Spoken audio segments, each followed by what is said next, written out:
پھر اپنی عظمت کا اظہار کرتا ہے اللہ کی بندگی والے معاملے میں کہ بندگی کی معبود کے سامنے عبد کی ایک ایسی کیفیت، ایک ایسی تصویر نظر آتی ہے جو انبیاء کی پوری ہسٹری میں کہیں نظر نہیں آتی. یعنی جو کچھ انبیاء کی ہزاروں سالوں کی تاریخ میں انبیاء نے دکھایا ہے وہ امام حسین علیہ السلام نے صبح عاشورہ سے لے کر عصر عاشورہ تک وہ جو بندگی کا ایک درخشاں چہرہ دکھایا ہے، تو اس بندگی کے درخشاں چہرے کے پیچھے عرفات والا امام حسین علیہ السلام ہے. بڑی مفصل گفتگو اس پہ بنتی ہے، لیکن میں ایک چند جملے جو اس دعا میں اللہ تعالیٰ کی حمد ہے، اللہ تعالیٰ کی ثنا ہے، اللہ تعالیٰ کی تحلیل ہے، اللہ تعالیٰ کی تسبیح ہے، پھر دعا کچھ دعائیہ جملے ہیں. ان دعائیہ جملوں میں سے میں چند جملے تاکہ پتہ چل جائے کہ امام حسین علیہ السلام اللہ سے مانگ کے آ رہے ہیں، تاکہ ہمیں بھی پتہ چلے کہ جب ہم اللہ کی بارگاہ میں جاتے ہیں تو ہم مانگیں کیا، ہم اللہ سے کیا مانگ رہے ہوتے ہیں اور امام حسین علیہ السلام کیا مانگ رہے تھے. ہمیں بتا رہے تھے کہ اللہ کی بارگاہ میں جاؤ تو کیا مانگو. اللہم اجعلنی اخشاک کانی اراک، اے اللہ تو مجھے اپنی ایسی خشیت عطا فرما کہ گویا میں تجھے دیکھ رہا ہوں، گویا میں تجھے دیکھ رہا ہوں. ایک ملازم ہے، ایک نوکر ہے، مثال کے طور پر وہ مالک کا حکم مان رہا ہے لیکن مالک کہیں اور ہے اور یہ کہیں اور کام کر رہا ہے. جب مالک سامنے آ جائے اور یہ مالک کو دیکھ بھی رہا ہو تو پھر اس کی اطاعت کی کوالٹی کتنی اچھی ہو جاتی ہے.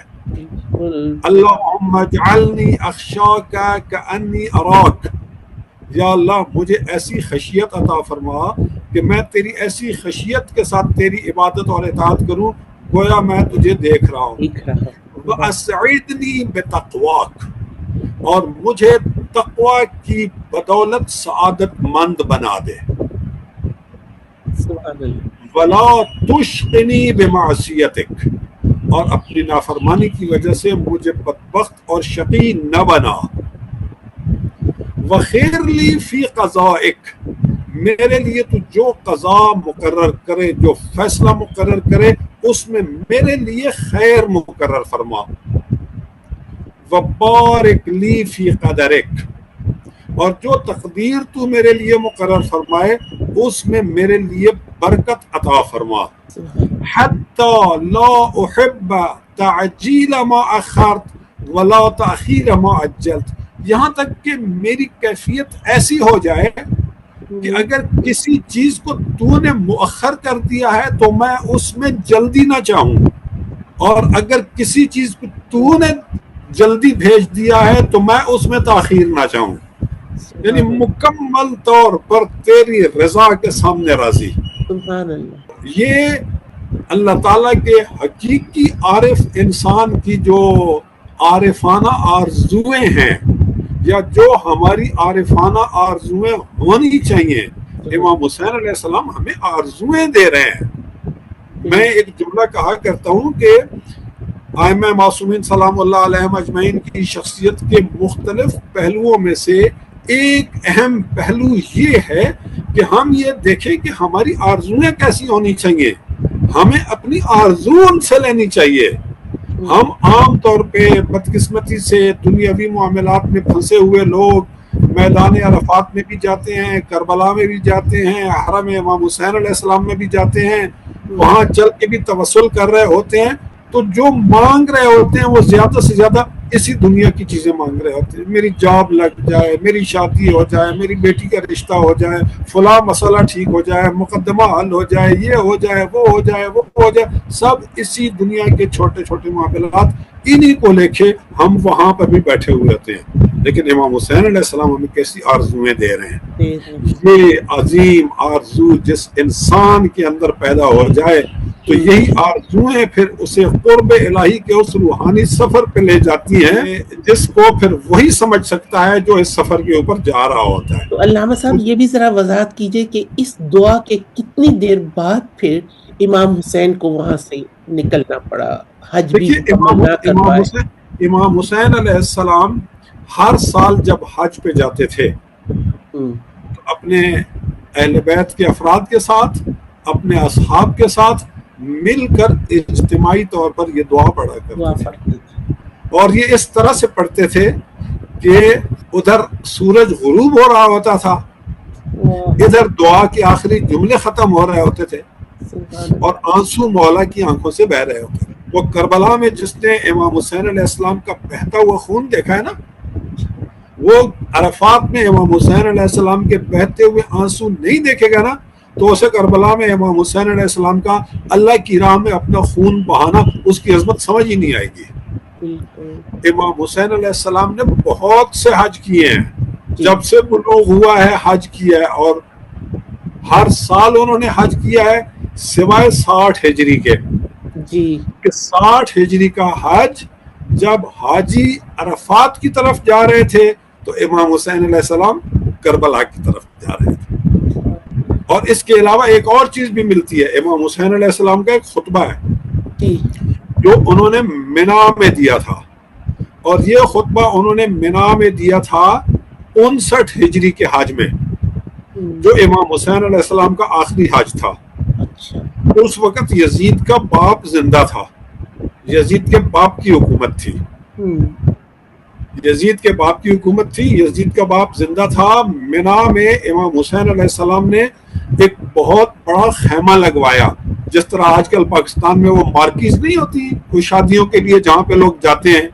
ایک عظیم الشان اجتماع کا انتظام کیا، ایک بہت بڑا خیمہ لگایا، اور اس خیمے میں عالم اسلام کے مختلف علاقوں سے آئے ہوئے 700 بڑے بڑے علماء کو امام حسین علیہ السلام نے دعوت دی، اور وہاں امام حسین علیہ السلام نے ایک خطبہ ارشاد فرمایا، جس میں اپنے والد کی ولایت و امامت، اپنی ولایت و امامت اور اہل بیت کے مقام اور مرتبے کو بیان کیا، اور پھر حکومت جو کچھ کر رہی ہے، جس طرح دین کے ساتھ کھلواڑ کر رہی ہے، اس کو بیان کیا. اور ان 700 علماء سے پھر یہ کہا کہ تمہاری ذمہ داری ہے کہ اس وقت جس طرح سے دین سے کھیلا جا رہا ہے، لوگ تمہیں دین کا عالم سمجھتے ہیں، دین کا امین سمجھتے ہیں، تمہاری ذمہ داری بنتی ہے کہ اپنے اپنے علاقوں میں لوگوں کو ان حالات سے آگاہ کرو کہ دین کے ساتھ کس قسم کا کھلواڑ کیا جا رہا ہے، اور اس کے لیے تمہیں جتنی قربانیاں دینی پڑیں وہ قربانیاں دینے سے بھی دریغ نہ کرو. لیکن عجیب اور افسوسناک بات ہے کہ امام حسین علیہ السلام کے ساتھ کربلا میں ان 700 علماء کرام میں سے ایک بھی موجود نہیں تھا. اور یہ جو اپنا علامہ صاحب جو آخری حج امام حسین مکمل نہیں کر پائے، ذرا تھوڑی سی ان واقعات کی اس وقت بھی بتا دیجئے کہ امام حسین کو وہ وہاں سے مکمل نہیں، امام حسین علیہ السلام نے شروع ہی نہیں کیا تھا، شروع ہی نہیں کیا. کیونکہ حج شروع ہوتا ہے 9 ذی الحج کو. تو امام حسین علیہ السلام نے 8 ذی الحج کو خطبہ دیا شام کو اچھا. اپنے اصحاب میں، اور وہاں پر مکہ میں جو اور لوگ وہاں پر موجود تھے. اس لیے کہ امام حسین علیہ السلام جب مکہ میں تھے تو وہ جب بھی خطبہ دیتے تھے، جب بھی گفتگو کرتے تھے، تو ان کے سامنے بہت سارے لوگ موجود ہوتے تھے. تو امام حسین علیہ السلام نے یہ فرمایا کہ میں کل یہاں سے نکل رہا ہوں کربلا کی طرف، اور مجھے نظر آ رہا ہے کہ کربلا میں بھوکے بھیڑیے میرے ساتھ کیا کریں گے. یہ لفظ استعمال کیا ہے امام حسین علیہ السلام نے. لیکن میں کل وہاں جا رہا ہوں، حاجی عرفات کی طرف جا رہے تھے، امام حسین علیہ السلام نے فرمایا کہ کل میں وہاں نکل رہا ہوں. تو امام حسین علیہ السلام نے 60 ہجری کا حج شروع ہی نہیں کیا تھا. حاجی حج شروع کرنے کے لیے عرفات جا رہے تھے، امام حسین علیہ السلام مکہ چھوڑ کے کربلا کی طرف جا رہے تھے. جی، لیکن اس کی کچھ وہ پس منظر ہے نا کہ کیوں پس منظر یہ ہے کہ آپ کو یہ اطلاعات ملی تھی کہ یہاں حاجیوں کے روپ میں دہشت گرد بھیجے گئے ہیں کہ جو حج کے اجتماع کے دوران امام حسین علیہ السلام کو شہید کر دیں گے.